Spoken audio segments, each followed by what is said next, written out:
Episode 34, Mantan Kekasih Tuan. Larasati Anjani. Iya, panggil saya Anjani. Kalau begitu, apakah kamu mau membantu saya menghubungi Kenjo dan mengatakan jika Anjani ada di sini? Pinta wanita itu kepada Rhea. Rhea mengangguk saja. Pikirannya masih berputar memikirkan kenapa nama itu terasa tidak asing. Sebenarnya siapa wanita ini? Apakah dia teman Tuan Kenjo? Tapi kalau teman, kenapa dia menyuruhku untuk menghubungi Tuan Kenjo? Bukankah seharusnya dia memiliki nomornya? Batin Rhea. Baik Mbak, sebentar. Rhea mengambil ponsel dan menghubungi Kenjo. Akhirnya Rhea mengizinkan Larasati Anjani masuk ke dalam rumah dan duduk di ruang tamu. Kenjo mengatakan jika dia akan kembali ke rumah setelah Rhea menghubunginya. Setelah itu Rhea undur diri untuk masuk ke dapur dan menyuruh Nilam untuk membuatkan minuman dan memberikan kudapan terhadap tamunya. Saat Rhea membuka kulkas, tiba-tiba seseorang memegang bahunya. Moksarni, ada apa? Neng, itu siapa tadi tamunya? Tanya wanita parubaya yang menjadi pelayan terlama di rumah itu. Karena sangat jarang sekali ada tamu di rumah ini ketika Kenjo tidak ada di rumah. Biasanya kalau ada tamu itu pasti sahabat dan kerabat saja. Atau terkadang orang-orang kepercayaan Kelvin. Karena Kenjo tidak akan menerima tamu seorang klien di rumah. Oh, itu sepertinya sahabat Tuan Ken. Kalau nggak salah namanya siapa ya tadi? Larasati Anjani. Jawab Rhea sambil mengetukkan jari di dagunya sedikit berpikir. Mbok Sarni tiba-tiba menegang. Nama itu sudah lama sekali tidak pernah didengarnya. Mungkin sekitar 10 tahunan lebih. Larasati Anjani. Beok Mbok Sarni. Iya. Mbok tahu siapa dia? Cantik banget loh. Apa dia itu mantan kekasihnya Tuan Kenjo? Sesti, jangan keras-keras Neng kalau ngomong. Nanti kalau Tuan Kenjo dengar gimana? Rhea langsung mengangguk menurut. Tapi tentu saja hal itu semakin membuatnya penasaran dengan sosok Larasati Anjani. Kenapa seolah-olah Mbak Sarni terlihat terkejut ketika mendengarnya? Apakah memang benar wanita itu adalah masa lalu Tuan Kenjo? Jadi benar Mbok? Dia itu mantan kekasih Tuan? Bisik Rhea. Mbok Sarni menarik Rhea untuk masuk lebih dalam dan bersembunyi di samping kamar mandi. Jangan keras-keras Neng. Mbok tahu sedikit cerita pada waktu itu. Yang jelas wanita itu adalah kekasih Tuan Kenjo yang pergi meninggalkannya 10 tahun yang lalu. Dan wanita satu-satunya yang dicintai oleh Tuan Kenjo hingga membuatnya menjadi seperti ini.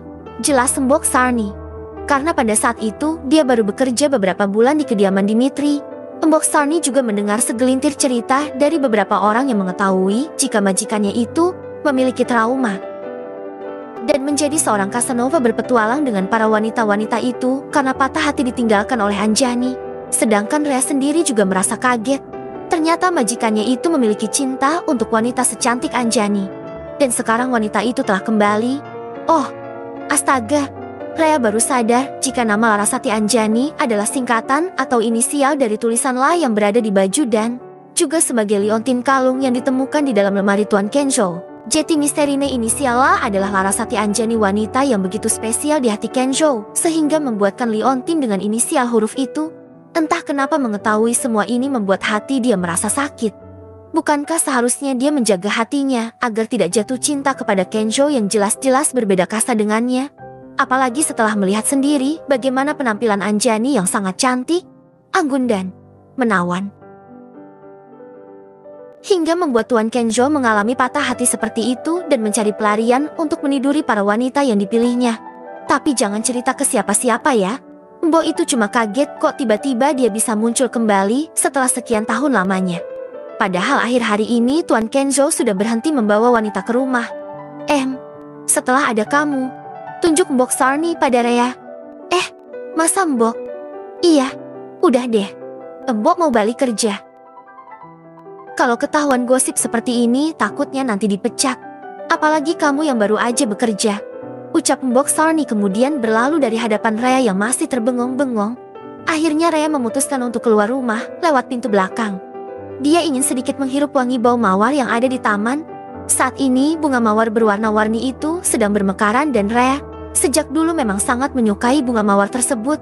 Rhea duduk di salah satu bangku di taman dan pikirannya menerawang. Entah kenapa ada yang mengganjal ketika dia sudah menjatuhkan hati terhadap majikannya yang seharusnya tidak pernah dia lakukan.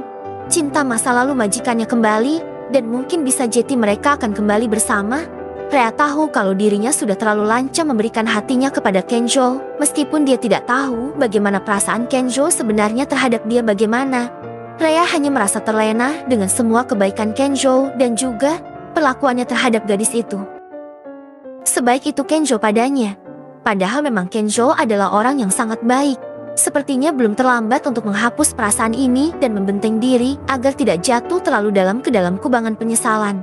Ingat Rea, kamu adalah pelayan, sedangkan Kenjo adalah majikan dan selamanya akan tetap seperti itu, tidak akan ada kisah kasih di antara kalian. Rea menghembuskan nafas kasar. Dia memang terlalu tinggi hati akan bisa dicintai seorang Kenjo. Nanya karena sikap majikannya yang terlalu perhatian, padahal bukan hanya terhadap Rea saja Kenjo berlaku seperti itu. Bersambung.